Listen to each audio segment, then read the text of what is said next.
Mashallah. Mashallah. Alhamdulillah. Alhamdulillah. Oh là là.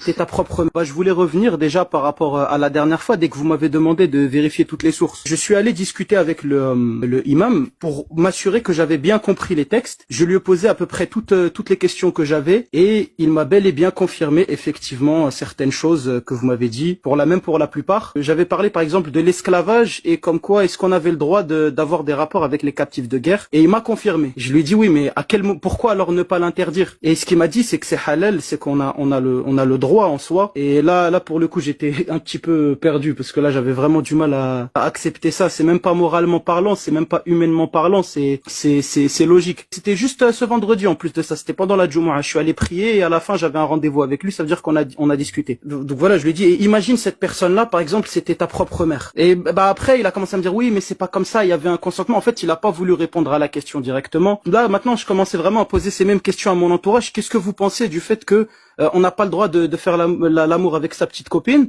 mais par contre, on a le droit d'attraper une femme cachée sous une table que son mari s'est fait tuer sur un champ de bataille et en faire ce qu'on veut. Tout le monde me disait que c'était pas possible. Non, c'est pas dans le Coran, tu as mal compris. Putain, personne n'a répondu à ma question ou personne n'avait le courage de répondre. Et quand je parlais pas du Coran et que je disais cet exemple-là sans mentionner l'islam, tout le monde me disait mais non, c'est pas normal. Et quand je lui disais que c'était dans le Coran, ils arrêtaient pas de me dire oui, mais c'est parce qu'avant il y avait un contexte. À quel moment ça a une logique? Et ça, c'est autorisé par le prophète, c'est autorisé par Allah. Et comment est-ce que moi j'ai pu perdre autant de temps dans ma vie à apprendre autant de sourates par cœur sans avoir jamais compris? Et c'est que maintenant quand je comprends que je me rends compte à quel point c'est inhumain. Parce que moi je suis quelqu'un je voulais être hafid à la base, c'est-à-dire apprendre le Coran par cœur, c'était dans mon objectif religieux, spirituel. Le Ramadan dernier, j'étais justement à la Mecque, j'ai fait ma Umrah pendant le Ramadan, j'ai commencé à vraiment poser des questions sans avoir peur de poser les questions, et on m'interdit de poser des questions. En quelque sorte, on me dit oui mais c'est pas ça, c'est des choses tu peux pas savoir, cherche pas, tu cherches trop.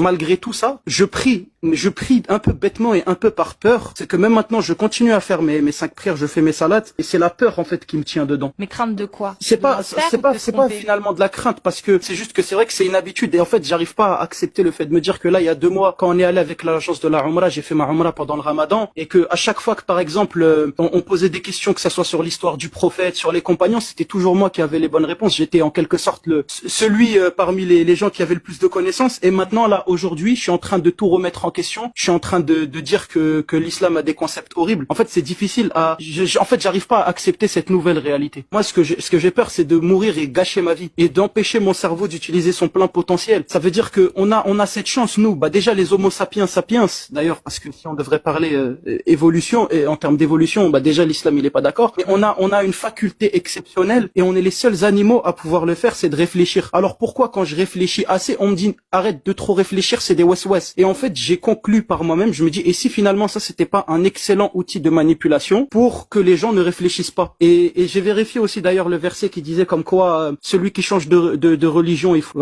finir avec lui. Pendant l'époque de la Seconde Guerre mondiale ou de la guerre froide, ils auraient fait la même chose, les grands tyrans de cette époque. Ils auraient éteint les opposants. Oui, alors pourquoi si c'est la vérité, on l'accepte pas? Et aussi je me suis renseigné sur autre chose, et ça dès que j'ai su ça, je me dis mais les gens réveillez-vous. Ça y est, je ne peux plus dire que le Coran est divin, parce que déjà il a été compilé presque 50 ans après la mort du prophète. Déjà il y a un problème par Uthman. Il faut préciser aussi que ça c'est même dans la tradition islamique, vous pouvez même vérifier, c'est même pas une source forcément extérieure qui dit comme quoi il y avait d'autres versions du Coran qui avaient été compilées, et que Uthman, qui était le calife à cette époque, il a demandé à ce qu'on brûle les autres versions et qu'on garde la sienne. Donc déjà il y a un énorme problème, et à partir du moment où il y a eu ça dans l'histoire et que c'est validé par la tradition islamique en elle-même, il y a un truc qui s'appelle le cerveau, on l'utilise, on se dit qu'il y a un problème. Pourquoi avoir brûlé les autres versions? Lui c'était pas un prophète, c'était un calife. Ça veut dire qu'il avait sûrement des objectifs politiques. Alors pourquoi autant sacraliser quelque chose qui a sûrement servi pour manipuler les peuples? L'islam, je le connaissais par des paroles d'imams de la mosquée ou des gens qui soi-disant avaient plus de science que moi, mais je suis jamais allé chercher par moi-même. Et à chaque fois que j'allais chercher par moi-même, on me disait oui mais tu n'as pas la science pour comprendre. Franchement, utilisez vos cerveaux, c'est gratuit, c'est à portée, c'est juste là. Ce n'est pas que tu vas aller prêter ça quelque part ou tu vas dépenser l'argent pour utiliser ça, c'est juste là. Utilisez votre cerveau. Surtout les Africains là, utilisez votre cerveau. Au moins ceux même qui écoutent, comprennent, qui sont nés, qui sont des Arabes, et eux au moins ils peuvent